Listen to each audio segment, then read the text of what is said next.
compute. This woman, you may remember, she's the one who endorsed fringe conspiracy theories and repeatedly indicated support for executing prominent Democratic politicians. Now she's dialing 911 because she got made fun of. This afternoon, she wrote, "You weren't joking. You hide your misogyny and your racism behind your jokes on ABC. This was a dog whistle to the violent left to assault me or worse, and you're misspelled your, of course." What happens when a late-night host joke collides with a politician's thin skin? Apparently a 911 call. Jimmy Kimmel just got reported to the police by Marjorie Taylor Greene. Yes, you heard that right. Before we move on, I'd like to ask you a small favor. If you appreciate this content, please take a second to like this video and subscribe to the channel. Over 98% of you watch the videos without subscribing. It costs you nothing, but it makes a huge difference to us. So, did you click the subscribe button? Great. Thank you so much. Now, back to the video. But here's the kicker. The same politician who's crying wolf now once cheered on violence against her colleagues.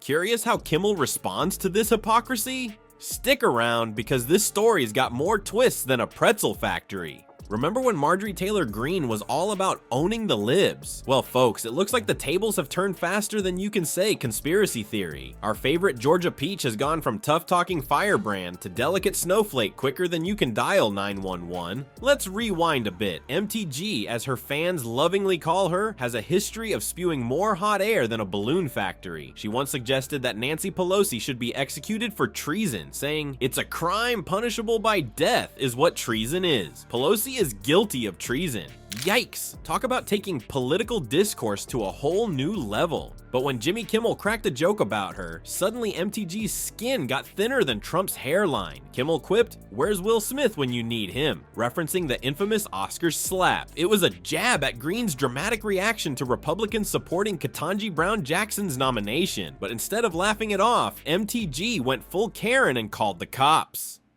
Picture this. MTG, phone in hand, frantically dialing 911. This afternoon, she wrote, "You weren't joking. You hide your misogyny and your racism behind your jokes on ABC. This was a dog whistle to the violent left to assault me or worse, and you're misspelled your, of course." If she's going to report me to the police, if that's how she wants to play it, I'll report you right back. And I won't go to the police. I'll go to the Justice League. Well, that's nice. She thinks I have fans. I guess that's good. But now listen. Not only don't I condone death or any kind of threats against anyone, especially since I get dozens of them a week myself. Hello, police. I'd like to report a joke. Yes, a joke. No, I'm not kidding. She tweeted that Kimmel's quip was a threat of violence and a dog whistle to the violent left. Because nothing says, "I'm tough," like crying over a late night zinger, right? The irony here is thicker than MTG's conspiracy theories. The same woman who once cheered for violence against her colleagues is now clutching her pearls over a Will Smith reference. It's like watching a lion turn into a scaredy cat at the sight of a mouse. But wait, it gets better. Kimmel, being the comedy mastermind he is, wasn't about to let this golden opportunity slip away. Compute. This woman, you may remember, she's the one who endorsed fringe conspiracy theories and repeatedly indicated support for executing prominent Democratic politicians. Now she's dialing 911 because she got made fun of. Wearing a mask while Senator Cruz replied to this. That was not written to him. Bizarre. 535 members of Congress can attend the State of the Union without wearing masks. Still not good enough for Hollywood. He hit back with a zinger that had his audience in stitches. Mimicking a 911 call, he said, "Officer, I'd like to report a joke."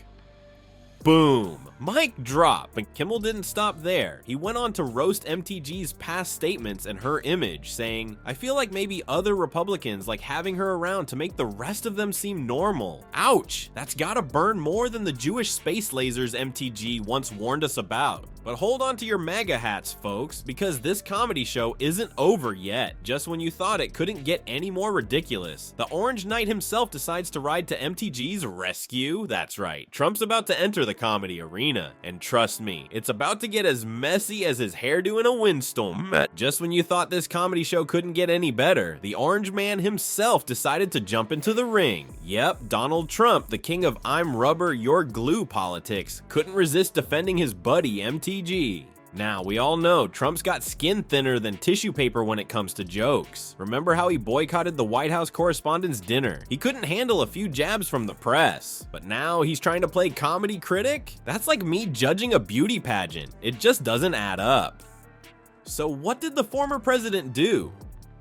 He took to his favorite platform, Truth Social, to attack Kimmel.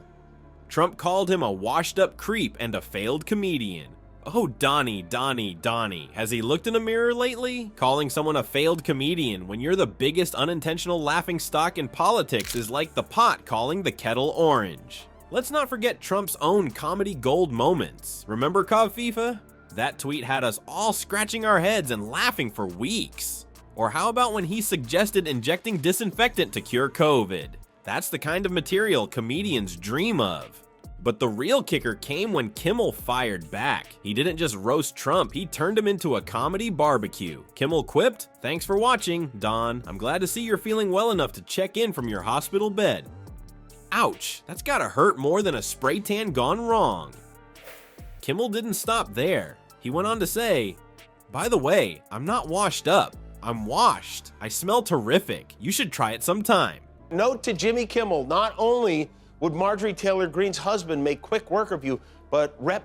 MTG herself would make quick work of you. Kimmel would not last too long if he were interested in engaging in unprovoked, terrible violence against this Congresswoman. Hey, you know, all these crazy people in Congress, all of these low IQ individuals in Congress right now, there's one guy who's responsible for that, and that's Donald Trump. Double ouch. It's like watching a master chef slice and dice a very orange vegetable. But here's the thing. While Trump was busy trying to defend MTG and attack Kimmel, he forgot one crucial detail. Comedians live for this stuff. It's like throwing raw meat to a hungry lion. And Kimmel, he's not just any lion, he's the king of the late night jungle. So what started as MTG's temper tantrum over a joke turned into a full-blown comedy roast, with Trump as the main course. But hold on to your MAGA hats, folks, because this comedy feast wasn't over yet. The rest of the late-night world was about to join the party, and let me tell you, they brought their A game. Well, folks, it looks like our favorite political comedians just got served a heaping plate of material, and boy, did they feast. Kimmel's ratings soared faster than MTG's blood pressure after a joke. Turns out people love it when comedians don't back down from thin-skinned politicians. Remember when presidents could take a joke? Obama and Bush knew how to laugh at themselves, and it made them look pretty cool. But MTG and Trump, they're about as good at handling humor as a cat is at swimming. Their whining about Kimmel's jokes backfired big time, with folks on social media roasting them harder than a turkey on Thanksgiving.